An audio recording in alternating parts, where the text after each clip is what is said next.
Army chief को मुखातिब होकर मैं कहता हूं, मैं कठपुतली वजीर आला या कठपुतली वजीर आजम को मुखातिब होकर नहीं कहूंगा। आर्मी चीफ को मुखातिब होकर मैं कहूंगा कि अगर आपकी मुकम्मल इदारा इसमें शामिल नहीं तो अब अपने इदारे के उन अफसरान को न कि सिर्फ लगाम दो बल्कि उनके खिलाफ कोर्ट मार्शल किया जाए, चाहे उसमें सेक्टर कमांडर शामिल है, चाहे उसमें कोर कमांडर शामिल है, चाहे उसमें कोई संतरी शामिल है, चाहे उसमें कोई नायक शामिल है, चाहे उसमें कोई कप्तान शामिल है, चाहे उसमें कोई मेजर शामिल है, चाहे उसमें कोई जनरल शामिल है, उनके खिलाफ जो है कोर्ट मार्शल उनका किया जाए। अगर नहीं तो हम ये समझेंगे कि ये दौर जमहूरी दौर नहीं, ये मार्शल लॉ की एक नई किस्म आप लोगों ने इजाद की है।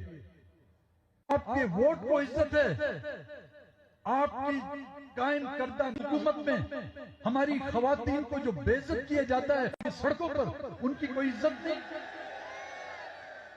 आपके वोट की इतनी इज्जत है, लेकिन हमारी मसकशुदा लाशों को कफन पहनाना भी, वो इज्जत भी हमें आप नहीं दे सकते।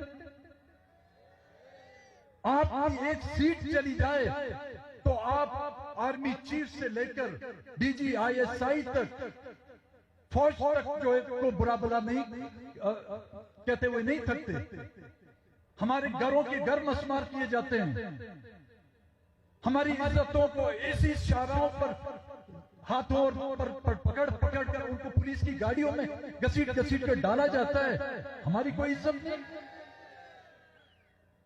आपकी खवातीन को चंद घंटों के लिए पाबंद सलासल किया जाता है तो आप जमीन को जो आसमान पर उठा लेते हैं,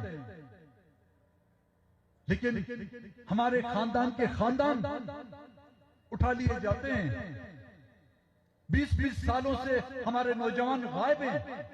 जब हम ये फरियाद लेके आपके पास आते हैं, आप हमें भेजते हैं कि जाओ आर्मी चीफ से मिलो, आप हमें भेजते हैं कि जाओ डीजी आईएसआई से मिलो।